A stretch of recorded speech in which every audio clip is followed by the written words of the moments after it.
بسم اللہ الرحمن الرحیم۔ کاشانۂ بصیرت کے یوٹیوب چینل پر جس کتاب کے متعلقہ سلسلہ جاری ہے اس کا نام 50 سال عبادت، جو شہداء کے وصیت ناموں پر مشتمل ہے۔ آج اس کتاب کا نواں حصہ 28ویں وصیت، 12 سالہ شہید رضا پناہی۔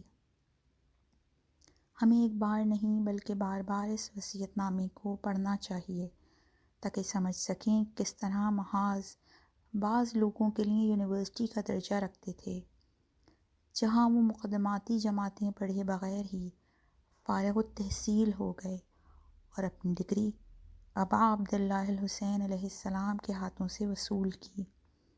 سچ تو یہ ہے کہ اس زمانے اور آج کے زمانے کے نوجوانوں میں کتنا زیادہ فرق ہے۔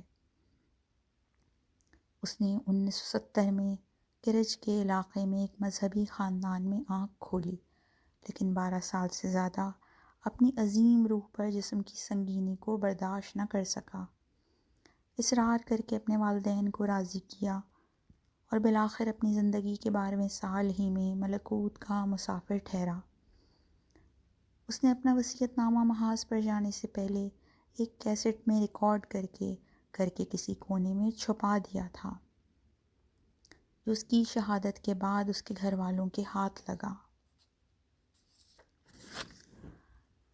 اس 12 سالہ شہید رضا پناہی کے وصیت نامے کے کچھ حصے ملاحظہ فرمائیں۔ بسم اللہ الرحمن الرحیم۔ من طلبنی وجدنی، من وجدنی عرفنی، ومن عرفنی احبنی، ومن احبنی عشقنی، ومن عشقنی عشقتہ، ومن عشقتہ قتلتہ، ومن قتلتہ فعلی دیتہ، ومن علا دیتہ فإن دیتہ۔ جو کوئی بھی مجھے طلب کرتا ہے وہ مجھے پا لیتا ہے، جو مجھے پا لیتا ہے وہ مجھے جان لیتا ہے، جو مجھے جان لیتا ہے وہ مجھے پسند کرنے لگتا ہے، جو مجھے پسند کرنے لگتا ہے وہ میرا عاشق ہو جاتا ہے، جو میرا عاشق ہو جاتا ہے میں اس کا عاشق ہو جاتا ہوں، جس کا میں عاشق ہو جاؤں اسے قتل کر دیتا ہوں، جسے میں قتل کر دیتا ہوں اس کا خون بہا مجھ پر واجب ہے، اور وہ خون بہا خود میں ہوں۔ حدیث قدسی۔ میرا محاذ پر جانے کا مقصد یہ ہے کہ حل من ناصر ینصرنا کی صدا پر لبیک کہوں اور اپنے عزیز امام اور اسلام کی مدد کروں، اور وہ وظیفہ جس کا تذکرہ ہمارے عزیز امام نے بارہا اپنی تقریروں میں کیا ہے کہ جو کوئی بھی طاقت رکھتا ہے اس پر محاذ پر جانا واجب ہے۔ اب میں جا رہا ہوں تاکہ امام کے اس فرمان پر لبیک کہوں۔ میری آرزو ہے کہ اسلام فتح یاب ہو اور تمام جہان میں اس کی ترویج ہو۔ امید رکھتا ہوں کہ مجاہدین کی مدد و نصرت کی بدولت ایک دن تمام قومیں ظلم و ستم سے آزاد ہو جائیں گی۔ صدام جان لے کہ اگر ہزاروں ممالک بھی مل کر اس کی مدد کریں تب بھی وہ اسلام کی فوجوں کا مقابلہ نہیں کر سکتا۔ میں محاذ پر جا رہا ہوں اور چاہتا ہوں کہ اگر میں شہید ہو جاؤں تو میرے والدین غمگین نہ ہوں، چونکہ میں نے اپنا ہدف اور راستہ مشخص کر لیا ہے، اس لیے امید ہے کہ میں کامیاب ہو جاؤں گا۔ میرے مہربان ماں اور بابا، آپ نے کئی سال تک جو میرے لیے زحمتیں برداشت کیں ان کا شکریہ ادا کرتا ہوں۔ میں خدا اور امام زمانہ اجل اللہ تعالی فرجہ الشریف کا عاشق ہو گیا ہوں، اور یہ عشق کسی طرح بھی میرے دل سے نہیں نکلے گا یہاں تک کہ اپنے معشوق اللہ تک نہ پہنچ جاؤں۔ ہم دراصل اپنے زمانے کے حسین خمینی بت شکن کی مدد کرنے کے لیے جا رہے ہیں، اور بے شک خدا ان لوگوں کو اجر عظیم سے نوازتا ہے جو اس کی راہ میں جنگ کرتے ہیں۔ میں نے خدا کے لیے مادی چیزوں سے کنارہ کشی کر لی ہے اور روحانی چیزوں کی فکر میں ہوں۔ مال و متاع، ماں باپ اور بھائی بہنوں سے آنکھیں بند کر کے فقط اپنے ہدف یعنی اللہ کی طرف جا رہا ہوں۔ والسلام، رضا پناہی۔ 29ویں وصیت، ولایت، شہید حسین علی آلی۔ شہید مرتضیٰ بشارتی حسین کا خاص دوست تھا۔ وہ اپنے سردار حسین کے بارے میں بہت ہی کم بات کرتا تھا، لیکن ایک بار ہمارے اصرار پر بتانے لگا۔ ایک دفعہ ہم حسین کے ساتھ ریکی پر گئے اور ایک محفوظ مقام پر مورچہ لے کر بیٹھ گئے۔ نماز کا وقت ہوا تو حسین نے بہت ہی غمناک آواز اور دل شکستگی کے ساتھ نماز پڑھی۔ یوں لگتا تھا جیسے خدا اس کے سامنے کھڑا ہو اور وہ اسے دیکھ رہا ہو۔ اس کے بعد وہ پہرا دینے لگا اور میں نماز پڑھنے لگا۔ قنوت میں نے دعا کی کہ خدایا میرے یقین میں اضافہ فرما۔ میری بہت خواہش تھی کہ میں بھی اہل یقین کی طرح ہو جاؤں۔ بس میں نے نماز کے بعد دیکھا کہ حسین دور سے میری طرف دیکھ کر ہنسے جا رہا ہے۔ میں نے پوچھا، حسین کیا ہوا؟ کہنے لگا، تم چاہتے ہو کہ تمہارا یقین زیادہ ہو جائے؟ میں تعجب سے اسے دیکھنے لگا۔ اسے میری خواہش کیسے معلوم ہو گئی تھی؟ میں نے کہا، ہاں، لیکن تمہیں کیسے پتہ چلا؟ وہ ہنسنے لگا، اپنے کان زمین پر رکھو۔ میں نے بھی ایسا ہی کیا۔ جو حالت پیش آئی تھی اس سے میرا بدن لرز رہا تھا۔ اس لمحے کو بیان کرنا ممکن نہیں ہے۔ میں نے سنا کہ زمین مجھ سے بات کر رہی ہے۔ جو آواز سنی تھی وہ آج بھی میرے کانوں میں گونجتی ہے۔ مرتضیٰ، مت ڈرو، دنیا عبث نہیں ہے۔ تمہارا کام بھی بیہودہ نہیں ہے۔ میں اور تم دونوں ہی خدا کے بندے ہیں، لیکن دونوں کے لباس اور شکلیں مختلف ہیں۔ کوشش کرو کہ اپنے کسی غلط کام سے خدا کو ناراض نہ کر بیٹھو۔ میرا بدن لرز رہا تھا، لیکن زمین مسلسل مجھ سے باتیں کیے جا رہی تھی۔ حسین نے ہنستے ہوئے کہا، تمہارا یقین زیادہ ہوا؟ میں جانتا تھا کہ انسان خدا سے نزدیک ہو سکتا ہے، مگر اس حد تک یقین نہیں تھا۔ اگر میں اپنے کانوں سے نہ سنتا تو قطعاً اس پر یقین نہ کرتا۔ اس دن ہم نے بہت سی چیزیں سنی۔ حسین کی کچھ اور بھی عجیب و غریب باتیں ہمیں دکھائی دیں جو بیان نہیں کی جا سکتیں۔ اسی طرح کا ایک اور واقعہ برادر اعتمادی کو بھی پیش آیا تھا، جو اس نے حسین کی شہادت کے بعد ہمیں بتایا۔ حسین علی علی محرم 1387 میں زابل کے اطراف میں واقع ایک گاؤں میں عشق حسین علیہ السلام لیے پیدا ہوا۔ جنگ کے آغاز میں اس کی عمر 14 سال تھی۔ ہائی اسکول کے دوسرے سال ہی وہ محاذ پر روانہ ہو گیا۔ پہلے کردستان گیا۔ بہت جلد ہی اسے اپنی ذمہ داری اور توانائی کا احساس ہو گیا۔ اس کے بعد وہ انٹیلیجنس آپریشن کے شعبے میں مشغول ہو گیا۔ والفجر 8، کربلا 1 اور فتح مہران جیسے مارکوں میں شامل رہا۔ مارکہ کربلا 4 اور 5 میں کیمپ انچارج رہے اور ساراللہ ڈویژن کی ریکی ٹیم کی سربراہی کا فریضہ انجام دیا۔ وہ بچپن ہی سے خلوت میں خدا کے ساتھ راز و نیاز کیا کرتا تھا۔ اس کے گھر والے اور دوست اس کی مناجاتوں کے کئی قصے سناتے ہیں۔ ان دعاؤں اور سوز و گداز کا نتیجہ یہ تھا کہ وہ مکاشفی اور روحانی درجات تک پہنچ چکا تھا۔ اگرچہ وہ اپنے مشاہدات کو کبھی بھی برملا بیان نہیں کیا کرتا تھا، مگر اس کے قریبی دوست اس چیز کی آگاہی رکھتے تھے۔ ہم نے کبھی بھی اسے کوئی گناہ کرتے ہوئے نہیں دیکھا تھا۔ وہ کسی بھی شخص کی غیبت کرنے کی کبھی بھی اجازت نہیں دیتا تھا۔ حسین مراقبہ نفس، مجاہدت اور کوشش سے اس درجے تک پہنچ چکا تھا کہ ہمارے لیے اصلاً قابل ادراک نہ تھا۔ اس نے اپنی ایک مناجات میں لکھا تھا، خدایا میں نے تیری رحمتوں اور نعمتوں کا ان آنکھوں سے مشاہدہ کیا ہے، دل کی آنکھوں سے نہیں بلکہ اس سے بھی بڑھ کر اپنی انہی آنکھوں سے۔ وہ اپنے مولا حضرت علی علیہ السلام اور اپنے رہبر حضرت امام خمینی کی طرح ہر موجود میں خدا کے جلوے دیکھتا تھا۔ موجودات عالم کی تسبیح اسے سنائی دیتی تھی۔ بعض اوقات وہ کہتا تھا، انسان ایسے مقام تک پہنچ سکتا ہے کہ زمین سے باتیں کر سکے، ہوا سے گفتگو کر سکے اور ان کے جوابات بھی سن سکے۔ اس کے جتنے بھی ساتھی تھے زیادہ تر شہید ہو گئے، لیکن جو باقی بچے وہ اس کے بہت ہی عجیب و غریب واقعات سناتے ہیں۔ کبھی کسی چیز کے ساتھ مکالمہ اور کبھی کسی شے کے ساتھ باتیں۔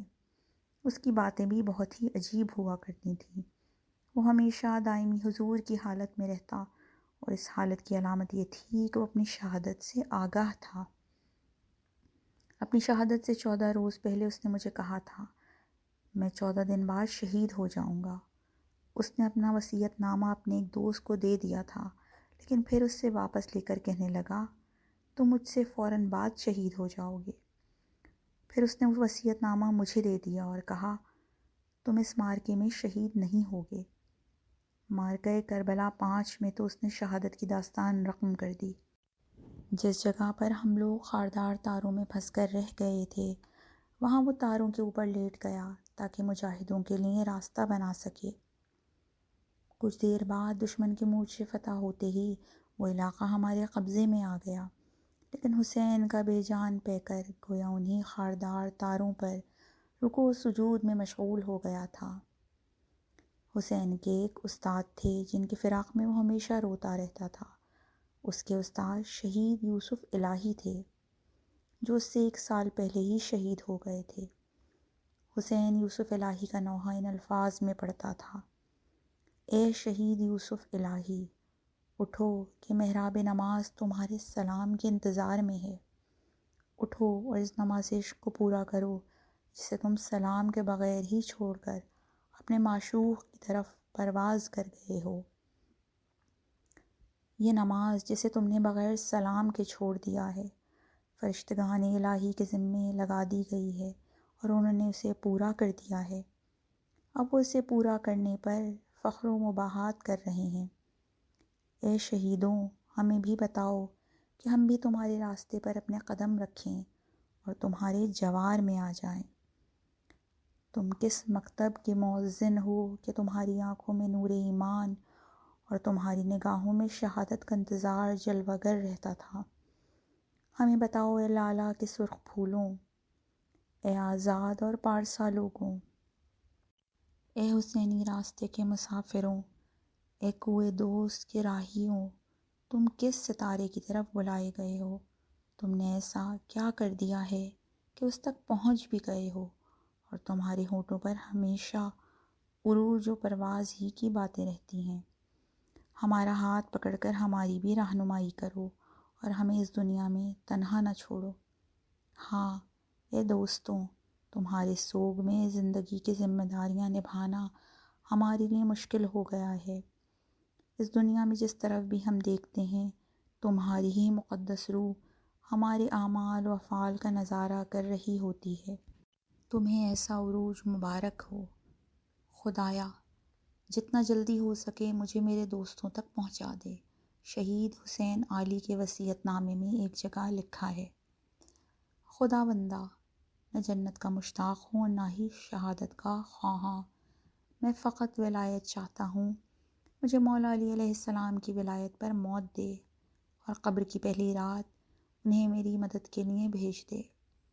خدایا، ہمیں امام حسین علیہ السلام کے دوستوں میں سے قرار دے تاکہ آخرت میں ہمارا شمار بھی ان لوگوں میں ہو جنہوں نے حسین علیہ السلام کی مدد کی تھی۔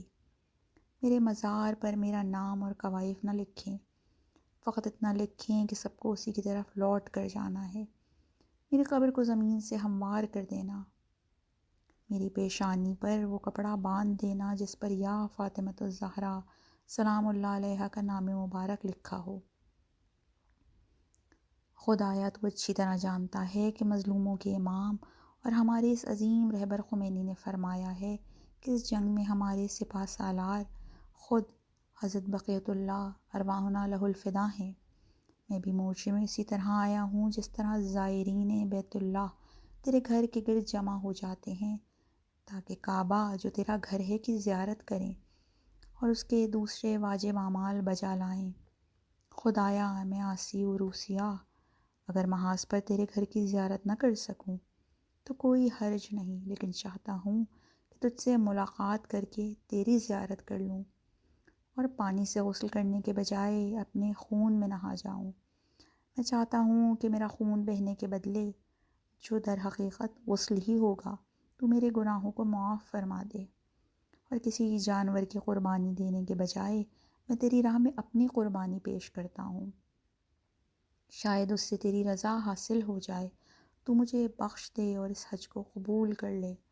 خدایا، میں چاہتا ہوں کہ شہداء کی طرح مردگانگی سے ان کے راستے پر چلوں اور اپنے خون کے آخری قطرے تک ان کی اس راہ کو جاری رکھوں۔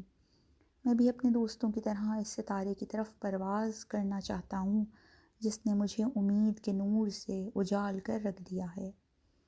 میرے سب خاندان والوں کی غلطیوں سے درگزر فرما اور میرے ماں باپ کا جو حق میری گردن پر ہے تجھے اپنے جلال کی قسم اسے ادا فرما۔ معصیت اور سوز و گداز میں سر تا سر ڈوبا ہوا بندہ حسین علی علی۔ 30ویں وصیت۔ سالم جسد۔ شہید محمد رضا شفیعی ابھی 14 سال ہی کے تھے کہ محاذ پر جانے کے لیے اقدام کیا، مگر انہیں قبول نہ کیا گیا۔ بالآخر برتھ سرٹیفکیٹ میں کچھ تبدیلی کر کے محاذ پر چلے گئے۔ جنگ میں آخری بار جب انہوں نے حصہ لیا تو اس وقت ان کی عمر 19 سال تھی۔ علی ابن ابی طالب علیہ السلام ڈویژن کے بم ڈسپوزل اسکواڈ میں شامل تھے۔ مارکہ کربلا 4 ان کا آخری مارکہ تھا۔ ان کے دوست کہتے تھے کہ وہ شدید زخمی ہو گئے تھے اور ان کا جسد وہیں رہ گیا تھا۔ محمد رضا شفیعی گمنام شہیدوں میں شامل کر دیے گئے۔ بعض کہتے تھے کہ وہ قید کر لیے گئے ہیں کیونکہ ان کے ساتھ جتنے بھی افراد تھے سبھی قید ہو گئے تھے، لیکن ان کا خاندان ابھی تک ان کے لوٹ آنے کا منتظر تھا۔ جب عراقی فوج کی قید سے رہا ہو کر کچھ لوگ واپس آ گئے تب بھی ان کا کچھ پتہ نہ چلا۔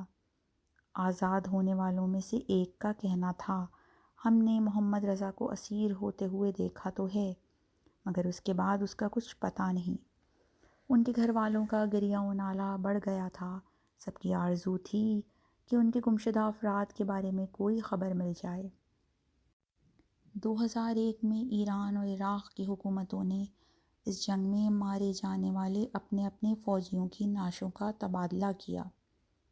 اگست 2002 میں یہ خبر پھیل گئی کہ ان اجساد میں محمد رضا کا جسد بھی لایا گیا ہے۔ خبر بہت ہی عجیب تھی، وہ اس لیے کہ محمد رضا کا جسد 16 سال کے بعد بھی صحیح و سالم تھا۔ وہ مارکہ کربلا 4 میں زخمی ہوئے اور پھر قید کر لیے گئے۔ 11 دن تک انہیں اسی حالت میں رکھا گیا۔ اس کے بعد کہا گیا امام کی توہین کرو، لیکن انہوں نے چلا کر کہا صدام مرد آباد۔ باغیوں نے انہیں اس قدر مارا کہ وہ شہید ہو گئے۔ ان کے جسد کو کربلا کے نزدیک ایک قبرستان میں دفن کر دیا گیا۔ جب 16 سال بعد ان کے جسد کو ان کی قبر سے نکالا گیا تو وہ بالکل سالم تھا۔ ایسا لگ رہا تھا کہ وہ سو رہے ہیں۔ باغیوں نے جب یہ دیکھا تو 3 ماہ تک ان کے جسد کو دھوپ میں پڑا رہنے دیا تاکہ وہ بوسیدہ ہو جائے۔ انہوں نے ان کے جسم پر چونا اور دوسرے فاسد کرنے والے کیمیکلز بھی ڈالے مگر ان کا جسد سالم رہا۔ عراقی افسر نے جب ان کا جسد ایرانی حکام کی تحویل میں دیا تو رو رہا تھا اور کہہ رہا تھا خدا ہمارے گناہ معاف فرمائے۔ جب شہید محمد رضا کو ان کی قبر میں اتارا جا رہا تھا تو ان کے افسر نے بات کرتے ہوئے کہا، اس شہید کی نماز شب کبھی بھی قضا نہ ہوتی تھی، ہمیشہ غسل جمعہ انجام دیتا تھا۔ جس وقت امام حسین علیہ السلام کے غم میں گریہ کرتا تو اپنے آنسو اپنے چہرے، داڑھی اور سینے پر مل لیا کرتا تھا۔ اسی وجہ سے اس کا جسد ابھی تک سالم ہے۔ خدا چاہتا تھا کہ محمد رضا شفیعی گمنامی سے باہر نکل کر تاریخ میں ہمیشہ کے لیے حضرت روح اللہ خمینی کے مظلوم ساتھیوں کی حقانیت پر ایک سند بن جائیں۔ محمد رضا قم کے قبرستان گلزار شہداء علی ابن جعفر میں دفن ہیں۔ ان کے وصیت نامے سے کچھ اقتباسات پیش خدمت ہیں۔ بسم اللہ الرحمن الرحیم۔ یا ایتھا النفس المطمئنہ ارجعی الی ربک راضیۃ مرضیہ فادخلی فی عبادی وادخلی جنتی۔ خدا کے نام سے جو حرمت خون شہداء کا محافظ ہے اور جو ستمگروں کے محلات کو آپس میں ٹکرا کر تباہ کر دینے والا ہے، وہ جس نے عالم ہستی کو کسی چیز کے بغیر بنایا اور سب چیزوں کو اپنی حکمت سے اعتدال و توازن بخشا۔ راہ حسین علیہ السلام کے تمام مسافروں پر ڈھیروں درود و سلام، جو اس راستے پر چلے، اپنے گلے کو شہادت کی میٹھے شربت سے تر کیا اور اپنی جانوں کو قرآن و اسلام پر قربان کر دیا۔ ہم خدا کے بندے ہیں اور اسی کے راستے میں قیام کرتے ہیں۔ اس راستے میں اگر ہمیں شہادت آ جاتی ہے تو یہ ہمارے لیے سعادت ہوگی۔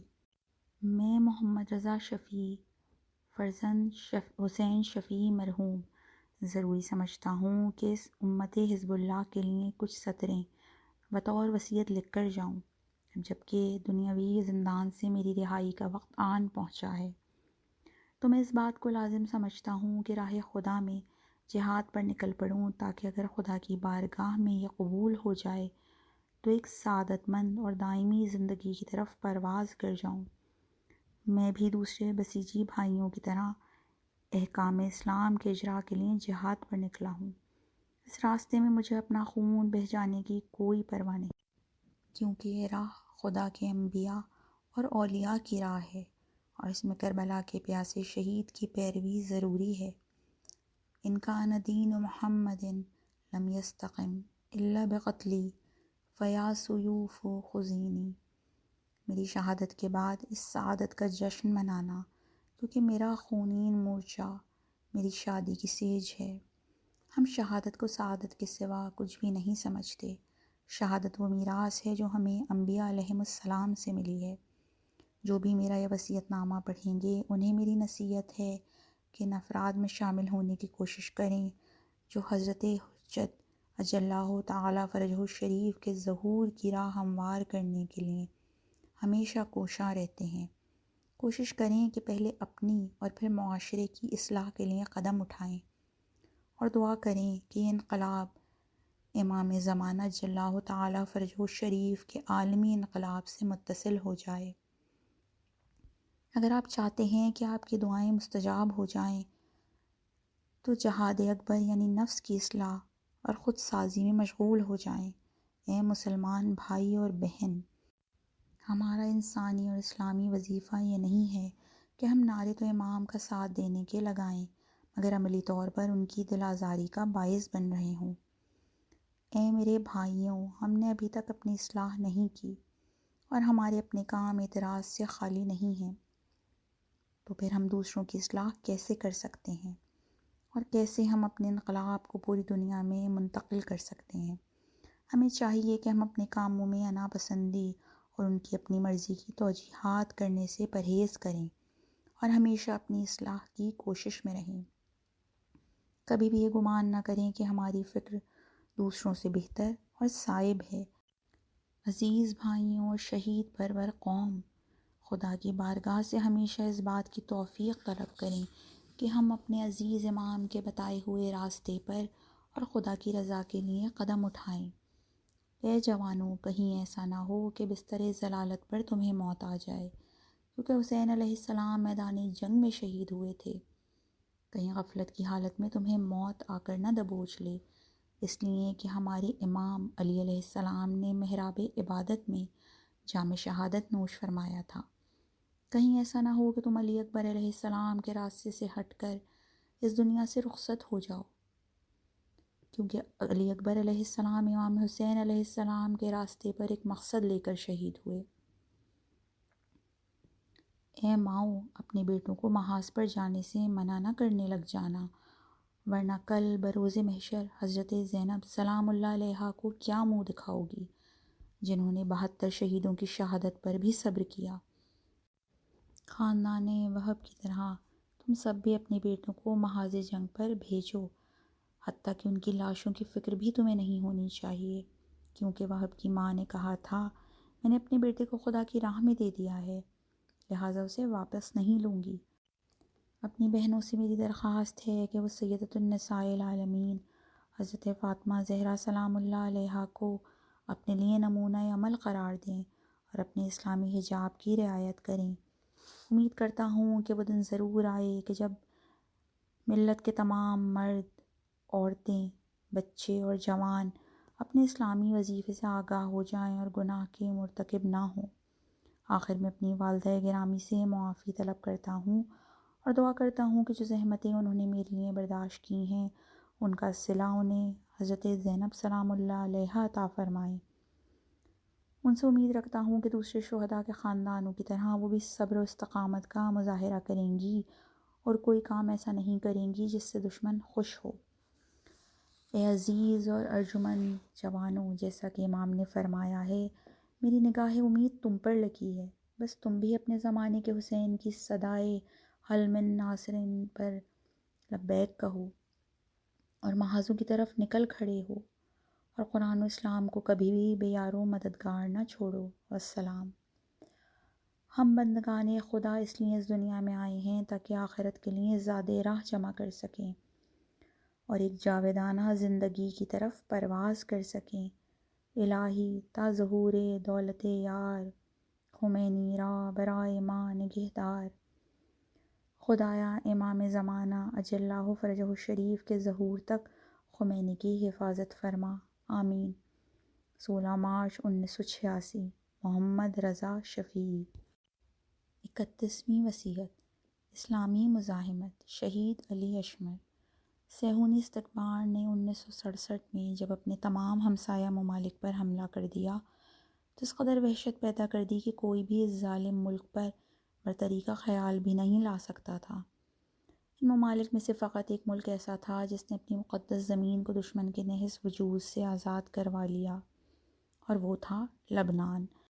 لبنان کے بہادر شیعہ عوام نے اپنے ولی فقیہ کی طرف سے مقرر کردہ نمائندے حسین فہمیدہ کی رہبری میں صہیونی دشمن کے خلاف شہادت طلبانہ معرکوں کا آغاز کر دیا۔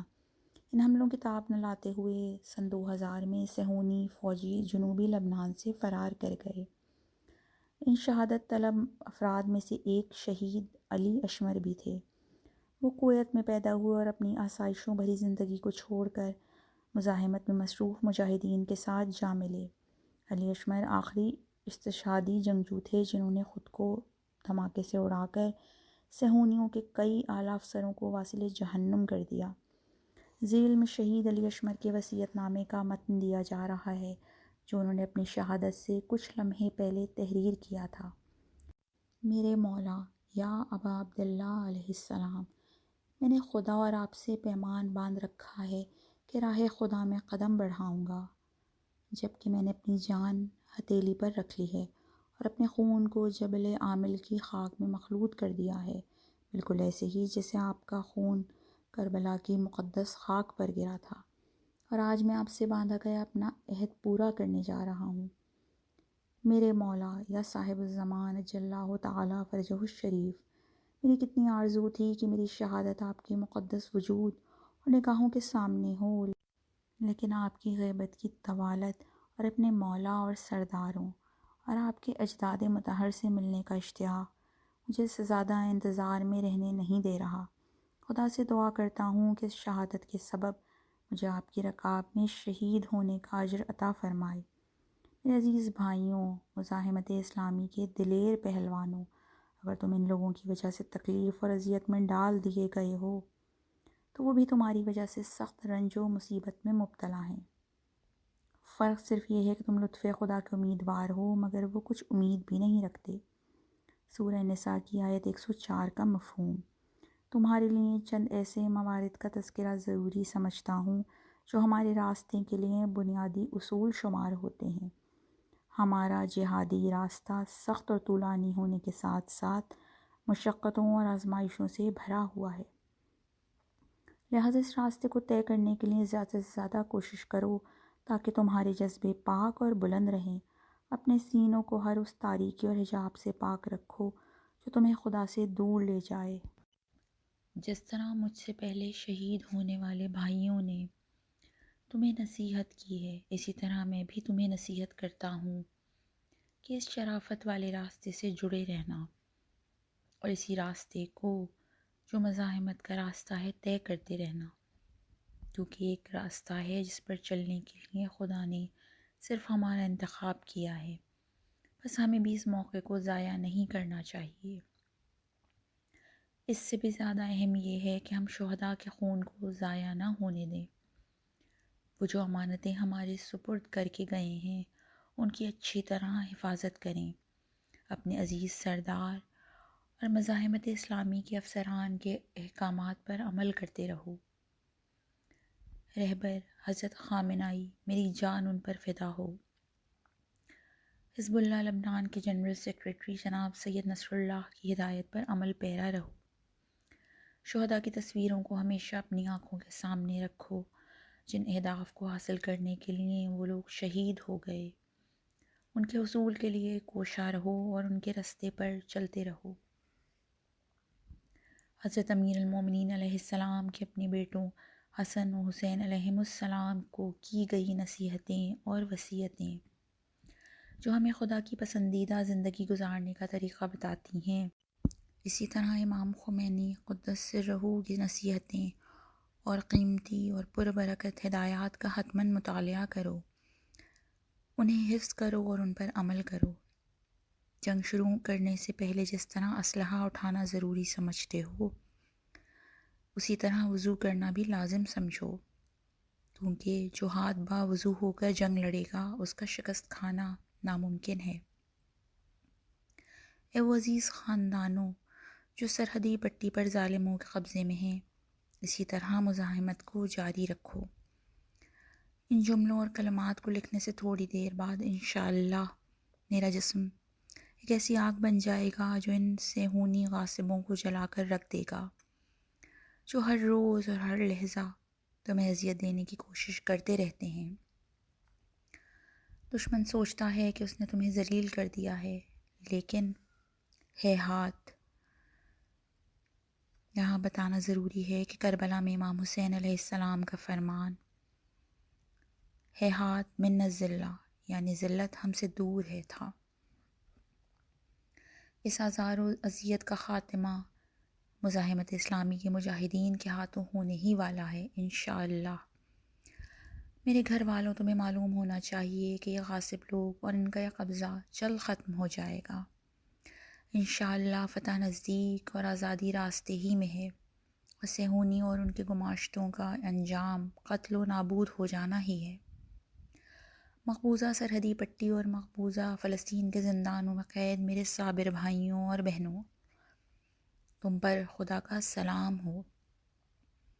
خدا سے دعا کرتا ہوں کہ وہ تم پر احسان کرتے ہوئے تمہیں آزادی نصیب کرے، اور میں اپنے اس چھوٹے سے کام کو جو تم جیسے صابرین کے لیے میرے احساسات کی ترجمانی کر رہا ہے تمہیں ہدیہ کرتا ہوں، اور امید رکھتا ہوں کہ تم یہ ہدیہ قبول کرو گے۔ ہمارے دل تمہارے ساتھ ہیں اور ہم تمہیں کبھی بھی نہیں بھولیں گے۔ تم اس امت کا بیدار ضمیر اور ان لوگوں کے لیے باعث کرامت ہو۔ سلام ہو مقبوضہ فلسطین کی تحریک آزادی کے شہداء پر، سلام ہو ان بچوں پر جو وطن سے دور رہ گئے ہیں، تحریک اسلامی کے مجاہدین پر سلام، سلام ہو شہداء کے والدین پر، سلام ہو مقدس سرزمینوں پر، اور سلام ہو قدس شریف پر۔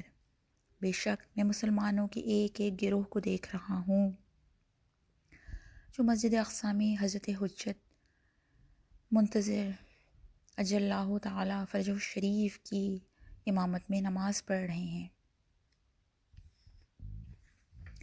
انشاءاللہ فتح نزدیک ہے، اور یہ وہ وعدہ ہے جو خدا نے ہم سے کر رکھا ہے۔ تمہیں معلوم ہونا چاہیے کہ دشمن صہیونی روب زوال ہیں، اور سرزمین مقدس تمہاری طرف پلٹ آئے گی، یہ اللہ کا وعدہ ہے۔ اور ہم نے زبور میں ذکر کے بعد لکھ دیا ہے کہ زمین کے وارث ہمارے نیک بندے ہوں گے۔ سورہ انبیاء آیت 105۔ میرے گھر والوں ایسا رویہ اختیار کرنا کہ میری شہادت کا دن میرے لیے خوشحالی اور سرور کا باعث بن جائے۔ وآخر دعوانا ان الحمد للہ رب العالمین۔ وہ جب کشتی پر سوار ہوتے ہیں تو اللہ کو خلوص کے ساتھ پکارتے ہیں، پھر جب وہ انہیں نجات دے کر خشکی تک پہنچا دیتا ہے تو وہ شرک کرنے لگتے ہیں۔ سورہ عنکبوت آیت 69۔ تمہارا بھائی علی اشمر۔ یہاں اس حصے کا اختتام کرتے ہیں۔ السلام علیکم ورحمۃ اللہ وبرکاتہ۔